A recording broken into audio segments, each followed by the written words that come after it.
네, 오늘은 9월 2일 화요일입니다. 복음 일꾼의 모습. 데살로니가전서 2장 1절부터 16절까지 말씀입니다.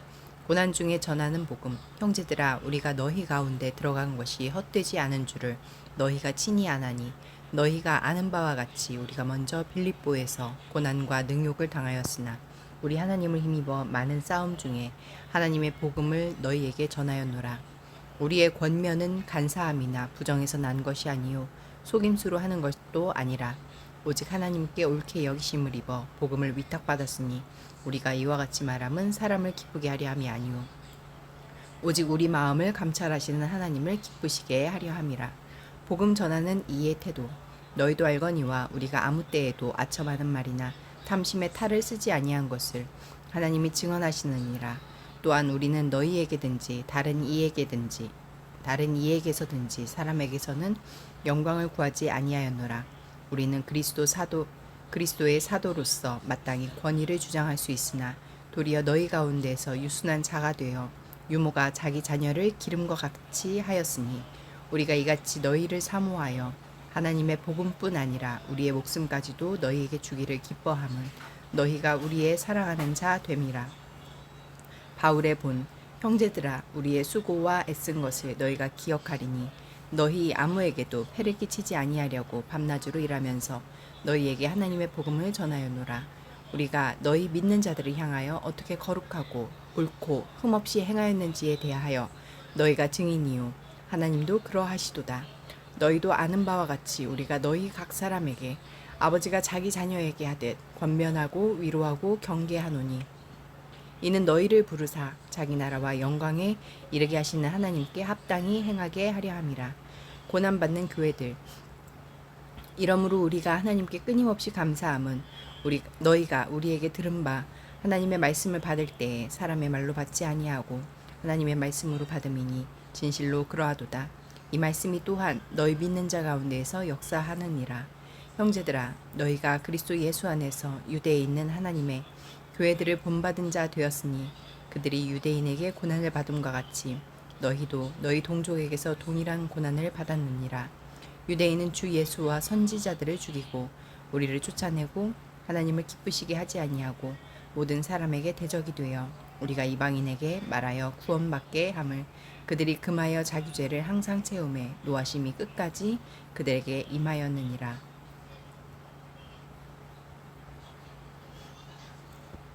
바울은 데살로니가에서 했던 사역을 회상하면서 반대자들의 온갖 속임수에 맞서 정직하고 담대하게 복음을 선포했던 자신을 데살로니가 성도가 기억하리라 믿습니다.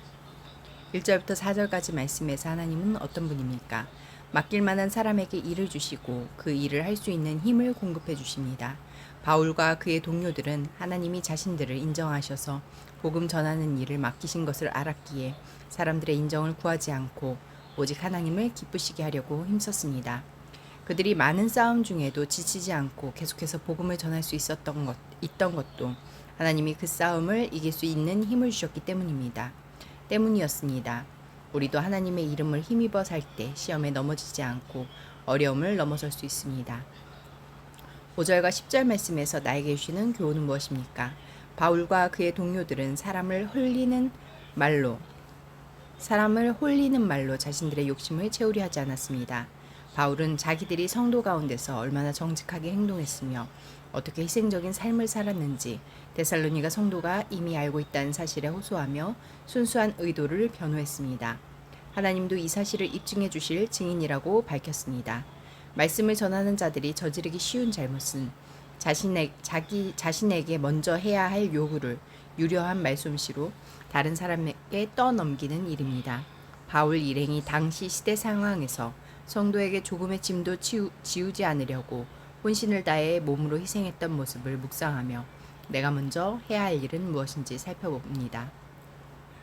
6절부터 12절까지 말씀에서 나에게 주시는 교훈은 무엇입니까?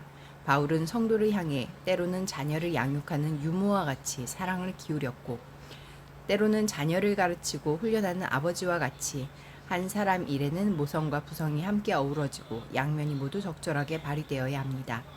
하나님의 말씀이 우리를 그렇게 양육하신 것처럼 우리도 매일 말씀으로 양육받은 새로운 본성으로 우리보다 연약한 이들을 도울 수 있어야 합니다. 13절부터 14절까지 말씀에서 나에게 주시는 교훈은 무엇입니까?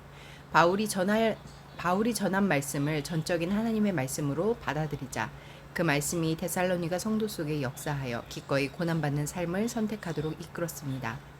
말씀은 고난이 기다리는 길이 진리의 길이고 그 길에 생명이 있으니 그 길을 걸어가라고 재촉합니다. 기도하시겠습니다. 공동체를 위해서는 여전한 어려움 속에서도 말씀을 힘입어 하나님 앞에서 순전히 살게 하소서.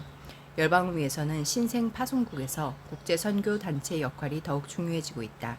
국제 선교 단체들이 우월 의식을 내려놓고 동등한 파트너십을 보이면서 선교 훈련과 파송하는 데 협력하도록 함께 기도하시겠습니다.